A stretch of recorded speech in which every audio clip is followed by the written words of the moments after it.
Good day to you, friends. Scott Griffin here, pastor of Zion Methodist Church of Gordonville and presiding elder of the Southeast Missouri District of the Heartland Conference of the Global Methodist Church. I bring you the Lord's greetings this day. On this snowy day that I'm recording this video, many of you know exactly what I'm experiencing because you're experiencing it too, or you know at least which day I'm making this video. But this video is going out to many people, not just those of you in the Southeast Missouri District.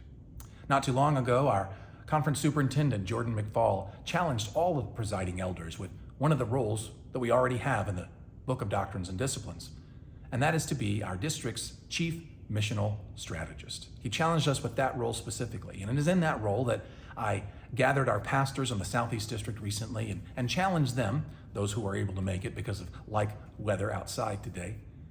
I challenged them with our denominational mission statement to make disciples of Jesus Christ and to spread scriptural holiness across the globe, especially in our vantage point of Southeast Missouri.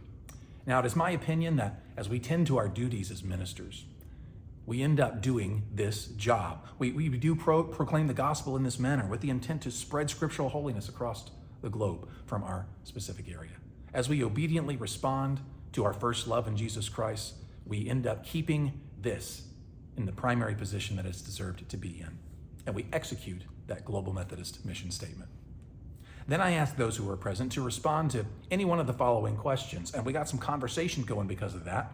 I said, what does that look like in Southeast Missouri, or what would that look like? What can we do to inspire our district to this mission, to engage the mission, the whole district, not just your local church?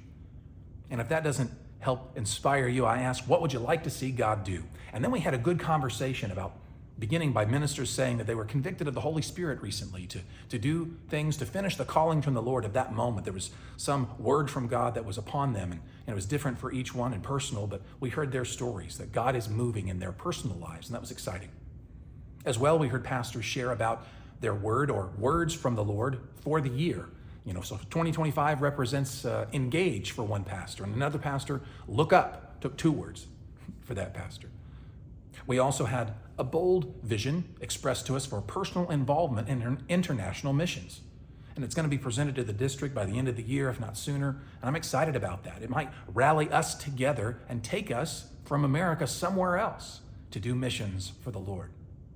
And we spent some time as well on what it means to be witnesses and encourage our people in the Great Commission that we all have from Jesus himself. Acts 1:8.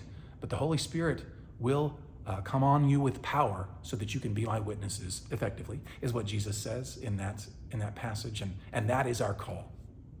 I also led us with some announcements, but not all of those announcements got covered, so please, even if you are at the meeting, continue to listen to this video so that you could be most up to date.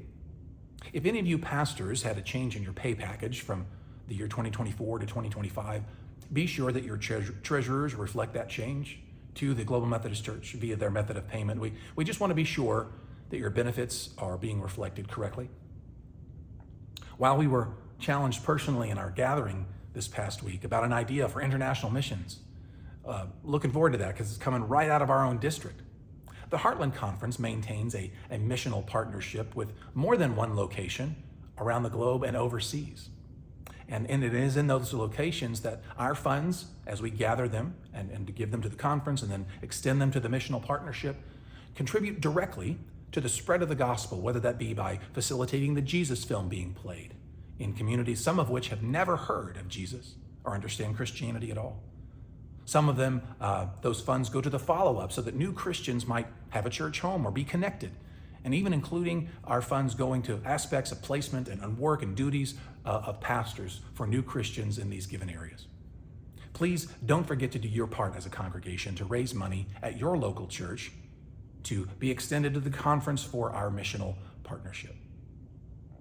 And then at this point in the video, I want to come to you as my role on the nominations committee. I am the Missouri clergy person for the nominations committee, and we're actually looking for a layperson from Missouri to be on this committee. You would join me in Zoom meetings and you would help me do what the rest of this video is about, is find people in our district and from our state who could be on other committees.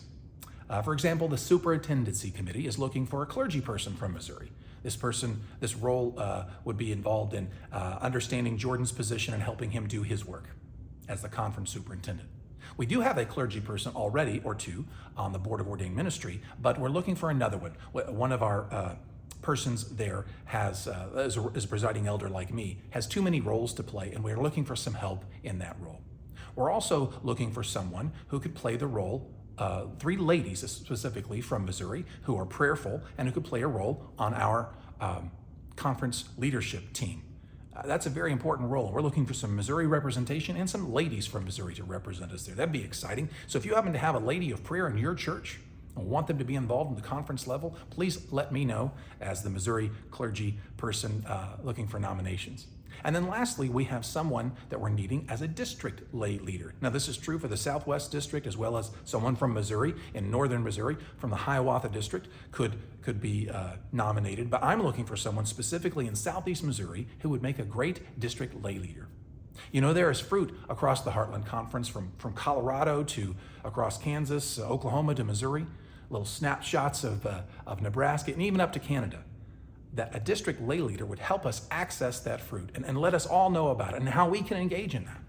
It'd be wonderfully rewarding work. So don't hesitate to nominate a go-getter of a Global Methodist from your congregation so that we can have a district lay leader positioned well and helping us engage and be more connectional. That's what we're looking for at this stage in Global Methodism on the Heartland Conference, is to be more and more connectional.